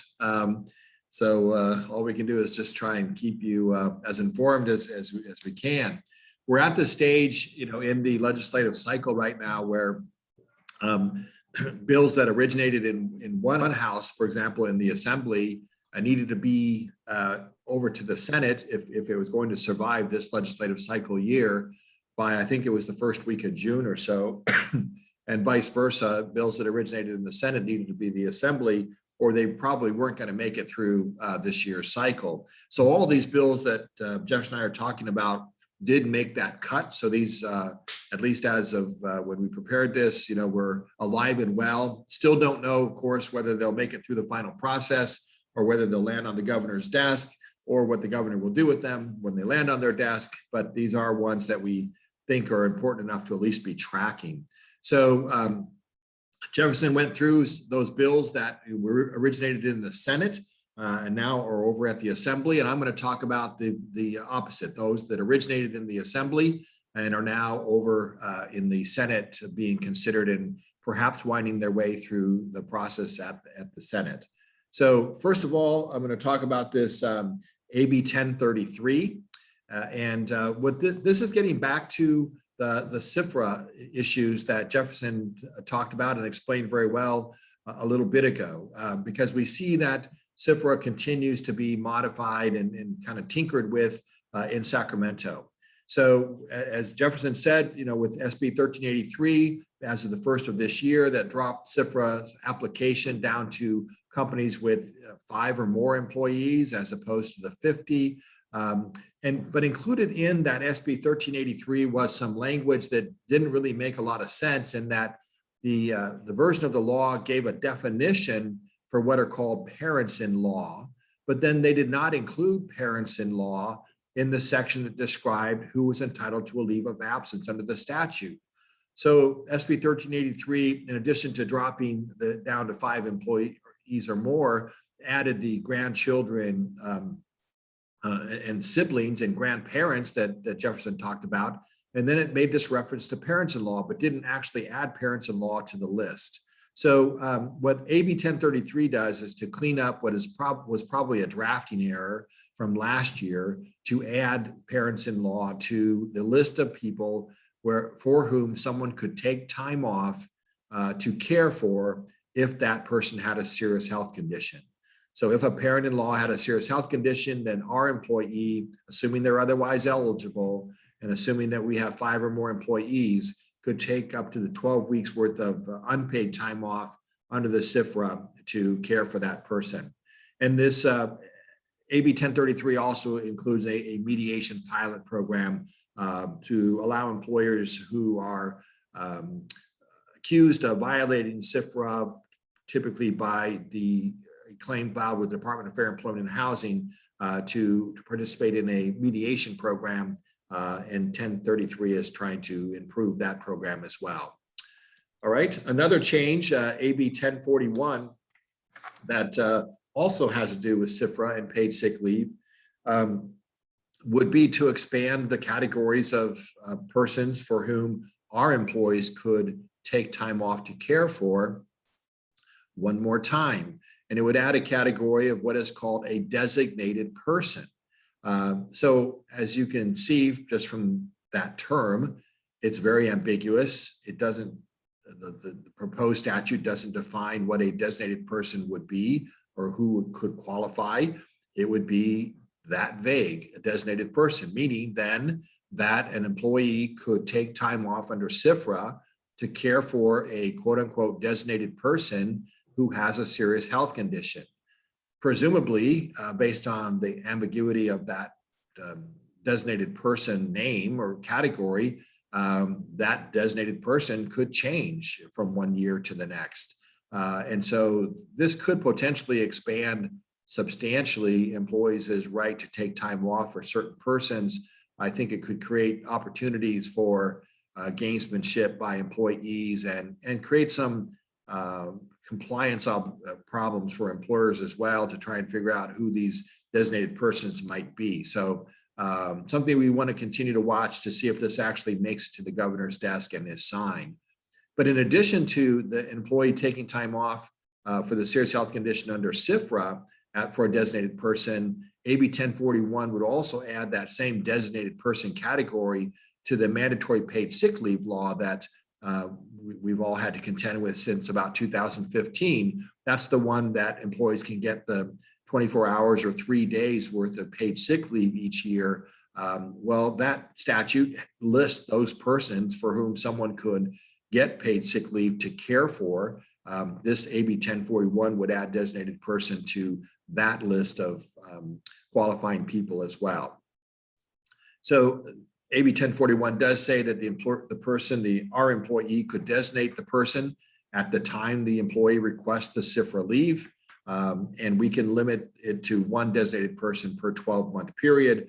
But again, that individual who our employee names could change from year to year and be different in the next 12-month period. So that's AB 1041. We'll see if that makes it to the governor's desk. The next statute is AB 857, and this would be a modification to that form that employers in California are obligated to use called a notice to employees. It's a form that is specified under Labor Code Section 2810.5. And this has been, the form itself has been around for a while.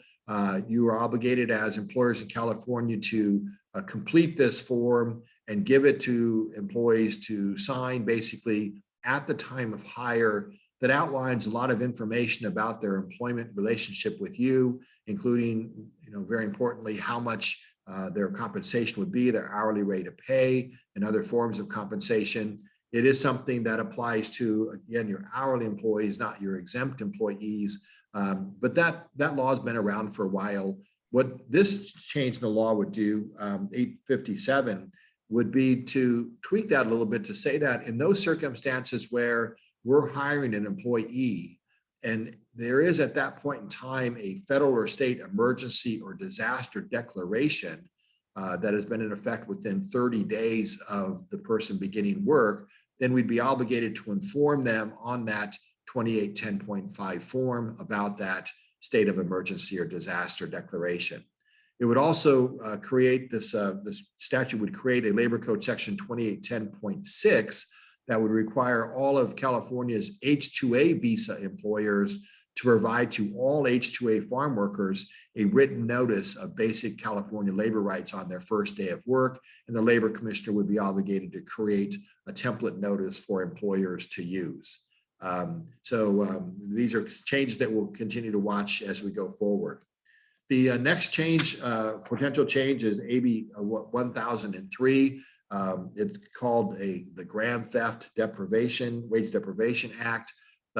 It's interesting in that although it's a wage and hour change, it actually is a modification to California's penal code.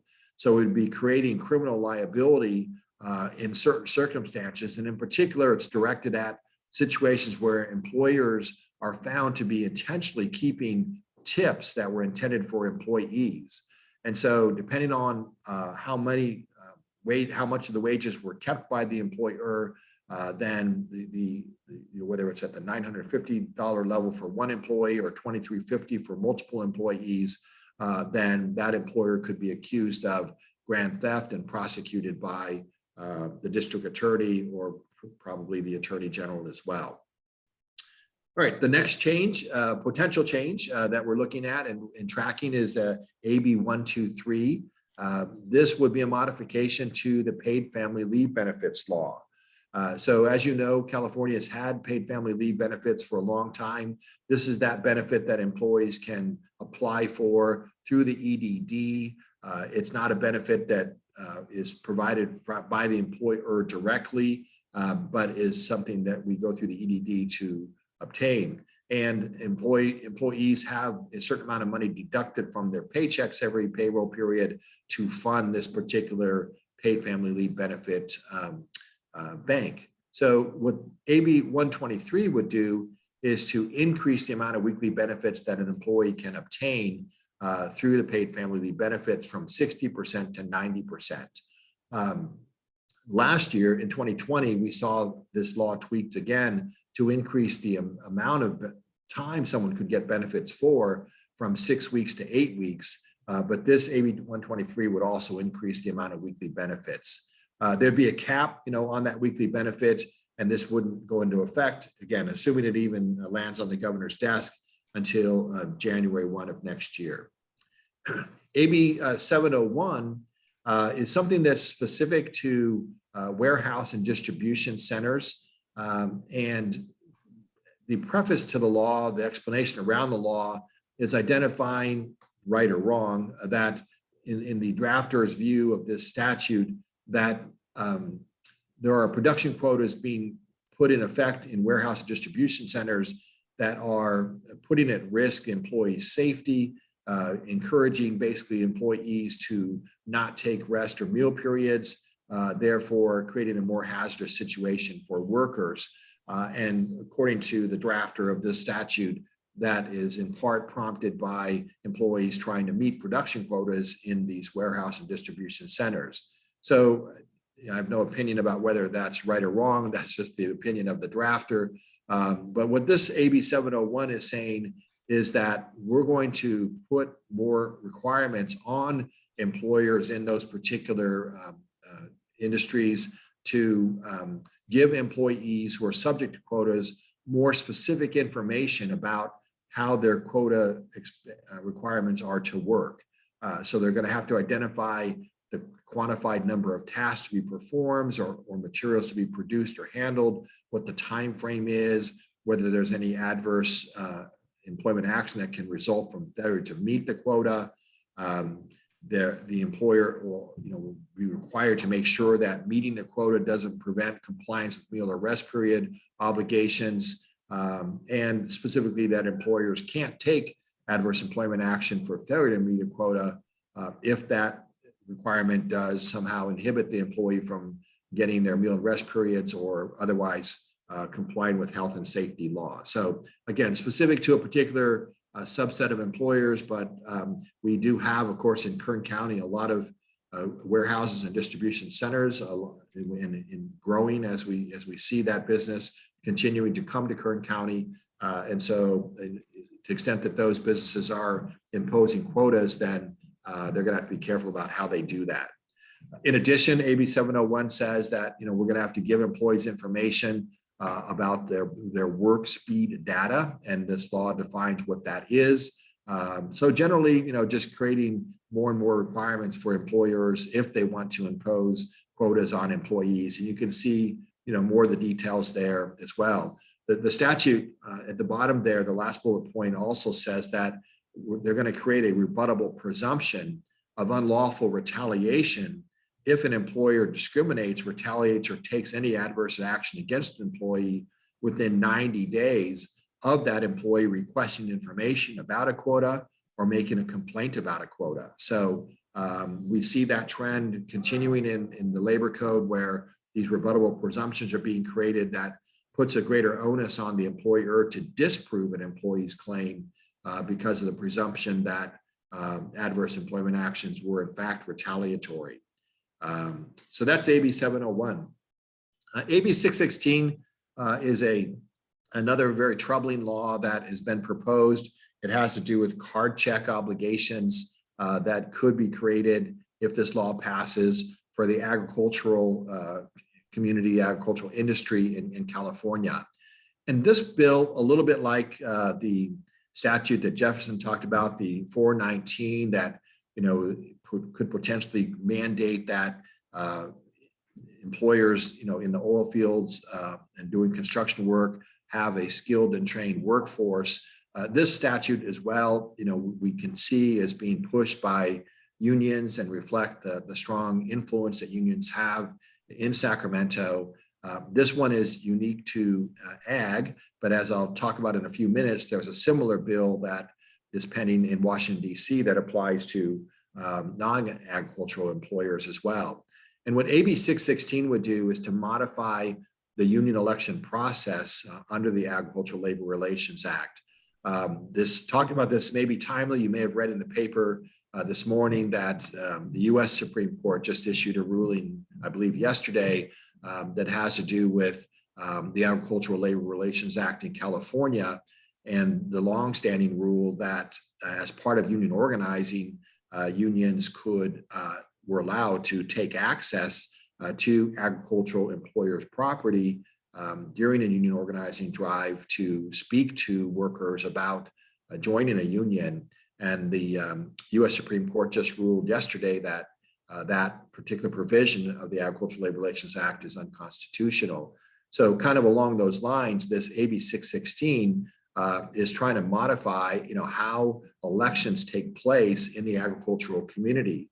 And so what this is saying is that rather than having the traditional election where employees would be casting a secret ballot, in the workplace to decide whether they want a union or not, and a union could instead organize an employer or contend that they represent a majority of the workers by avoiding the secret ballot election, but instead submitting to the Agricultural Labor Relations Board a number of ballot cards or authorization cards showing that they represent, that they have signed cards from 50% or more of the employees working for that employer. They would have to make this showing based on the 50% peak of the current calendar year. So they couldn't necessarily just select a time of year when few employees are working to submit their authorization cards. They have to do this during peak, so to speak. That rule has been around for a long time, but this would allow that union to effectively, become certified and force the employer to collectively bargain with that union without a secret ballot election, and simply by showing that majority of the employees have signed cards. So this would, I think, undo years of careful statutory processes that have been in place to make sure that elections that occur in the agricultural setting are done fairly and do represent the views of the workers. But again, we will see if this makes it through the process. So that's AB 616. AB 316 is a statute that would apply to certain employers.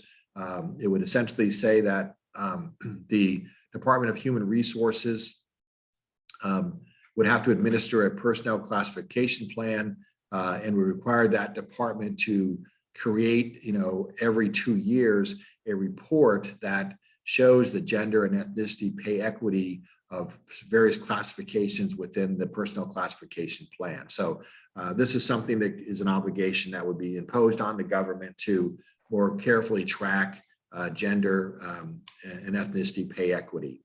So that's AB 316.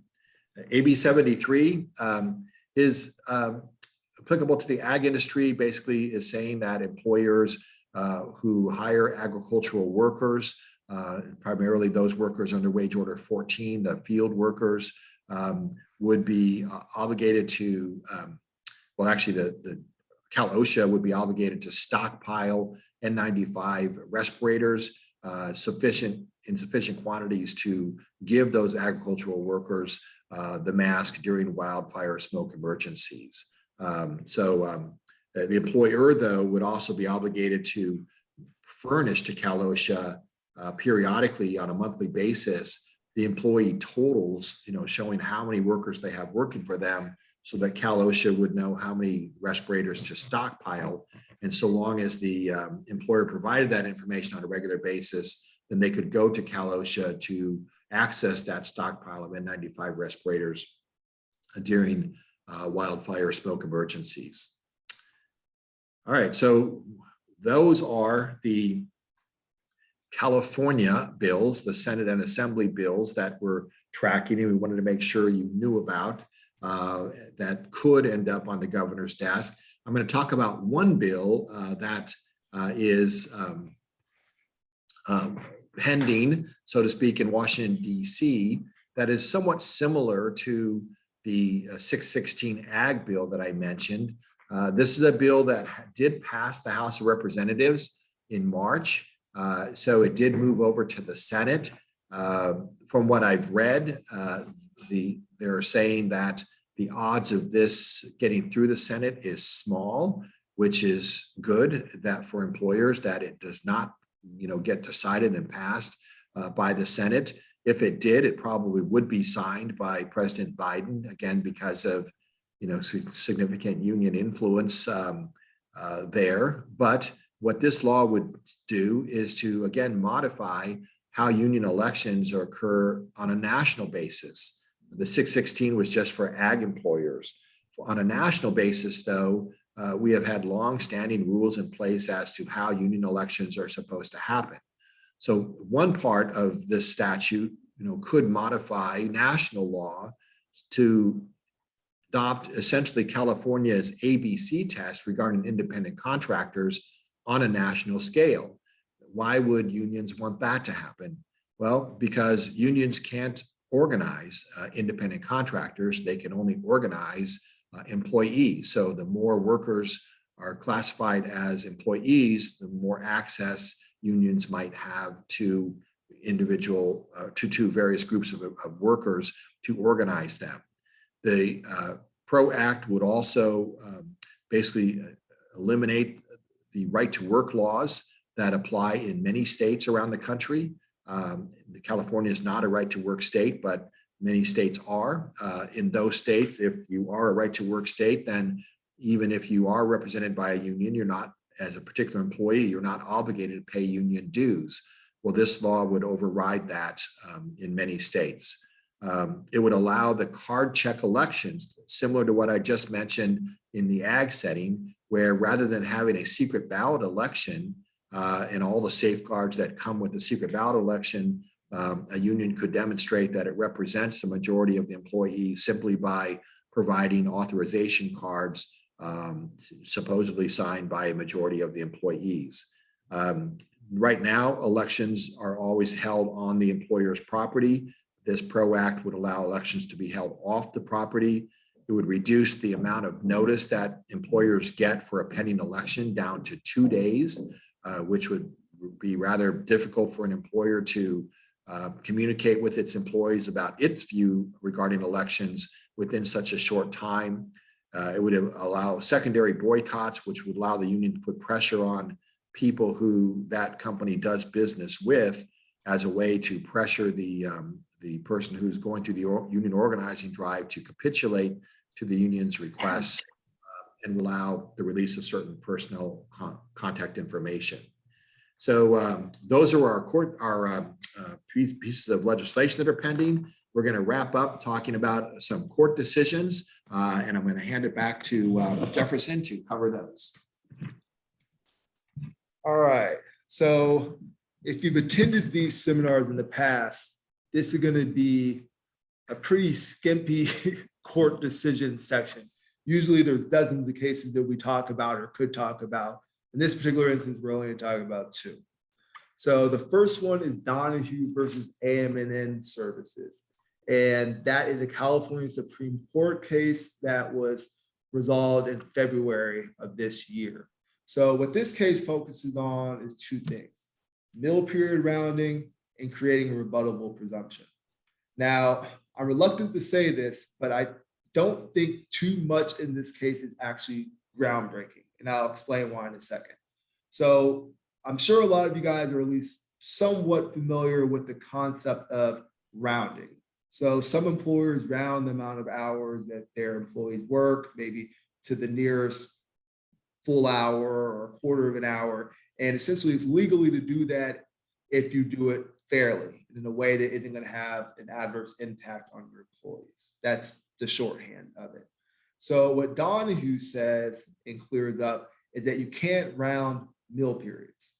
So I'm sure you guys are familiar with the fact that employees need to get meal periods for the end of the 5th hour of work. It needs to be 30 minutes or at least 30 minutes and uninterrupted.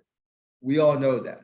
So what Donahue tells us is that you can't round meal periods. So you can't round from 21 minutes to 30 minutes. The reason why I kind of started this by saying there's nothing groundbreaking is, I think you guys should have known that anyway. It says that in the language that it has to be at least 30 minutes long. It doesn't have to be 30 minutes rounded. It needs to be at least 30 minutes long. So what Donahue clears up for the people who were confused about the subject is you have to provide meal periods of at least 30 minutes to your employees. You can't round it up to make it qualify. So that's the first thing it talks about. The second thing that it talks about is having a rebuttable presumption if the timesheets don't indicate that the meal period was taken at all, or if the time of the meal period was short, or if it's delayed. And again, I said not groundbreaking because practically speaking, when you're confronted with these issues in a wage and hour lawsuit, if your timesheets don't show that the meal period happened, in our minds, we treat it as a rebuttal presumption that we have to come up with a lot to overcome that. So that's one of the things that Donahue says. If the timesheets don't make it clear that the meal period happened per law, well, then there's a rebuttable presumption that you didn't apply it at all. Now, one thing that I did find helpful in this case was that it kind of gave some guidance on what a suitable rebuttable presumption is. So one of the things that they did in the Donahue case is if there was a missed meal period or a late meal period, or it wasn't taken all the way for the full 30 minutes, then the employer in that case had a drop-down menu, which basically had the employee be able to select, I didn't take the meal period by my choice, or I got back to work early, I was busy, or basically giving a drop-down menu of options for the employee to indicate why they didn't take the meal period. Because the law is the employer has to provide the opportunity to take the meal period. In theory, well, technically, you're not supposed to be, making sure they take it every single time. Like, you don't have to hold their hand.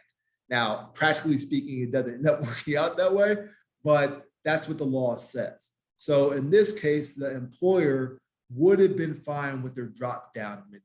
If the employee clarified, I didn't take the meal period, but that was my choice. That was an option. And the court, the implication with that sort of thing would have been okay. All right. The other thing that they basically clarified is that you can use things such as testimony from other employees to rebut the presumption that the employee didn't get the meal period. So it kind of gives you some options on what you can do in a situation where you are faced with a rebuttable presumption. But again, that rebuttable presumption is real, and it's what makes wage and hour cases challenging for the employer. The next one is Vasquez versus Jam Pro Franchising International. So what this case does is it essentially clarifies that Dynamex, the independent contractor ABC test, applies retroactively. So if you had pending litigation, or if there's a statute that's running and somebody's going to file a lawsuit, then the independent contractor provisions under Dynamex, the ABC test, applied retroactively. And what the court said is that essentially there's, for lack of a better phrase, there was always the presumption of application retroactively. So there was that component. And then also employers would make the argument that that they relied on the previous rule. The court said that that wasn't a good excuse either, because if you're going to be relying on that old rule, there's going to be some employers who are relying on the changes and who adopted that. So they're saying that the reliance argument is unworkable and basically unevenly distributed. And then the final reason they gave for it, they essentially said that it's the same law, that there wasn't that much change to the law. And for that reason, there's no reason for the law to not apply retroactively.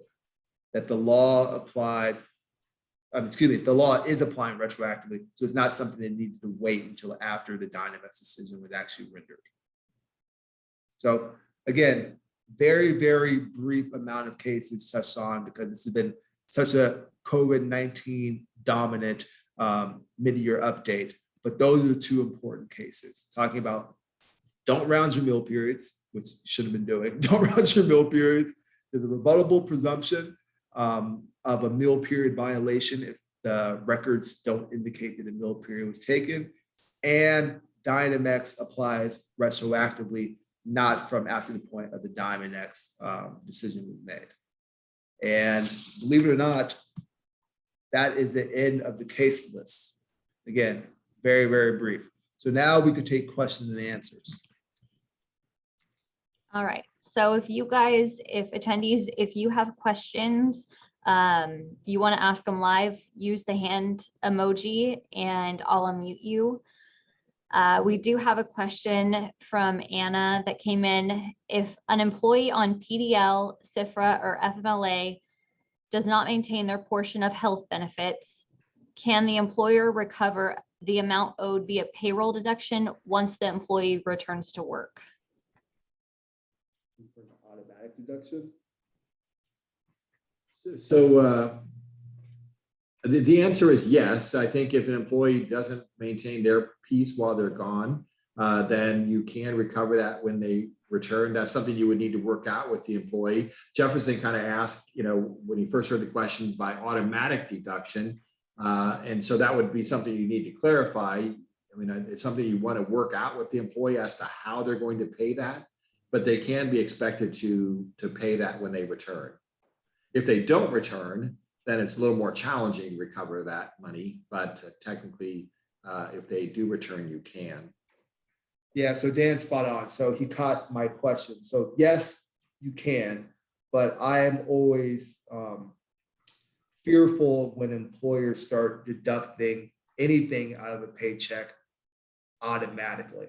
So you would have to work out some type of arrangement with the employee before you just start pulling it unilaterally, because that's how you get in trouble with things. So you often see that in the circumstance of advances or reimbursements, and employers start taking money out, and that causes more problems than it solves. So as long as you're making an arrangement, then it's fine. Okay, thank you. Are there any other questions? Don't be shy. They're here to answer. We get to you anyway, so don't be shy.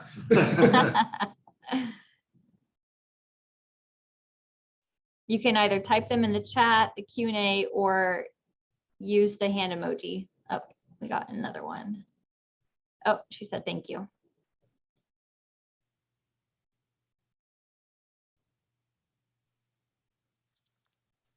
Going once, going twice. Nope. Okay, well, thank you guys so much, Jefferson and Dan. We appreciate you providing these important updates for us, especially during such confusing and complicated times. Another big thank you to Young Wooldridge and LeBeau-Thelen for sponsoring our labor law series. And then at the end, I'll just, later today, I'll send out the link of this recording to attendees if you want to go back and review anything. You have the presentation. Jefferson and Dan's contact information is in the presentation on the first slide. So feel free to reach out to them with any questions you have that come up. And then stay tuned, because we will be planning a fall, hopefully in person, labor law forum. But so look for that announcement. But again, thanks for attending, and I hope you guys have a great rest of your day. Thank you. Thank you, Hillary. Bye, everyone. Bye.